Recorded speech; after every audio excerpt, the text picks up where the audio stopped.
कहानी की शुरुआत में हमें डेविड को दिखाया जाता है जो अपने घर में बैठकर एक पेंटिंग बना रहा होता है। तभी डेविड देखता है कि बाहर बहुत बड़ा तूफान आने लगता है। ये देखकर डेविड अपनी बीवी और बेटे को लेकर घर के बेसमेंट में चला जाता है। रात भर तूफान चलता रहता है। जब सुबह होती है और वो बाहर निकलता है तो वो देखता है कि एक बड़ा पेड़ गिरकर उसके घर तक आ गया है, जिसकी वजह से उसका काफी सामान खराब हो चुका होता है। इसीलिए डेविड अपने बेटे बिली को लेकर और अपने पड़ोसी ब्रेंट के साथ सुपरमार्केट जाने का फैसला करता है। जब ये लोग रास्ते में जा रहे होते हैं तभी वो देखता है कि बहुत सारी मिलिट्री की गाड़ियां तेजी से पहाड़ की तरफ जा रही होती हैं।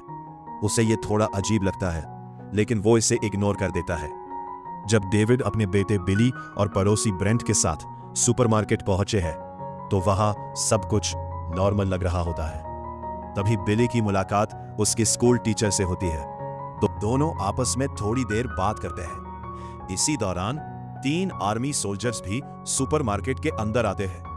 वो काफी घबराए हुए लग रहे होते हैं और आपस में धीरे धीरे कुछ डिस्कस कर रहे होते हैं। डेविड उन्हें नोटिस करता है, लेकिन वो लोग किसी को कुछ साफ साफ नहीं बताते।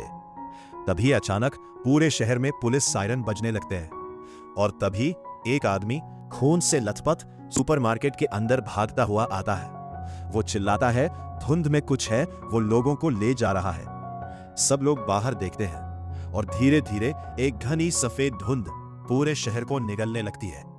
ये देखकर सब लोग बहुत ज्यादा डर जाते हैं और अचानक वहां की जमीन हिलने लगती है और सब लोग डर के मारे सिमटने लगते हैं। थोड़ी देर बाद ये खुद ब खुद ही रुक जाती है।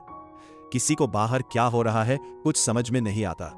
सब लोग स्टोर के अंदर परेशान होकर बैठे होते हैं। वहीं डेविड को अपनी वाइफ की चिंता होती है। डेविड बिली को अपनी टीचर के पास रखकर उसके लिए एक कंबल ढूंढते हुए जनरेटर रूम तक पहुंच जाता है। वो देखता है कि जनरेटर खराब होकर धुआं निकाल रहा है। डेविड उसे बंद करने जाता है, तभी कोई सैटर के दरवाजे पर जोर जोर से मारने लगता है। ये देखकर वो अपने दोस्त ऑली को बताता है, जो इस मार्केट का एक एम्प्लॉई है। उस समय ऑली के साथ 2 मैकेनिक भी होते हैं। ऑली मैकेनिक और एक एम्प्लॉई के साथ उस कमरे में जाता है तो वो देखते हैं कि जनरेटर बहुत खराब हो चुका है और इसे ठीक करने के लिए बाहर जाना पड़ेगा। एक एम्प्लॉई कहता है कि वो बाहर जाकर ठीक कर देगा, लेकिन डेविड उसे रोकता है और कहता है, हमें बाहर क्या हो रहा है कुछ नहीं पता, ऐसे समय में बाहर जाना सही नहीं है। लेकिन सब लोग उसकी बात का मजाक उड़ाने लगते हैं और शटर उठाने लगते हैं। अचानक धुंध के अंदर से एक लंबा सा ऑक्टोपस जैसा टेंटेकल निकलता है। वो उस एम्प्लॉय को पकड़ लेता है और उसे खींचकर धुंध के अंदर ले जाता है। वो आदमी चिल्लाता रहता है।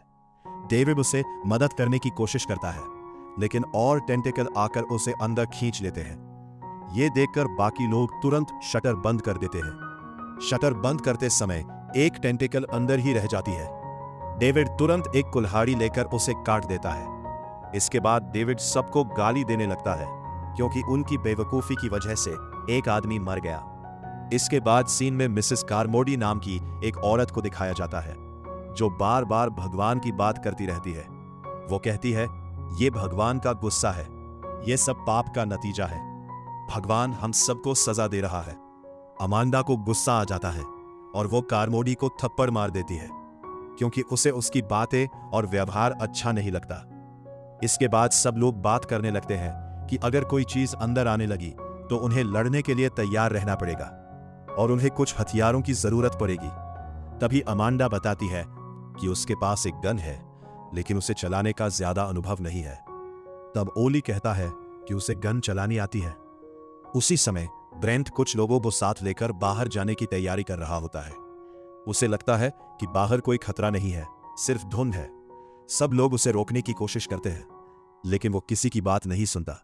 तब डेविड कहता है, अगर तुम बाहर जा ही रहे हो तो अपने साथ एक रस्सी बांध लो ताकि हमें पता चल सके कि तुम सुरक्षित पहुंचते हो या नहीं।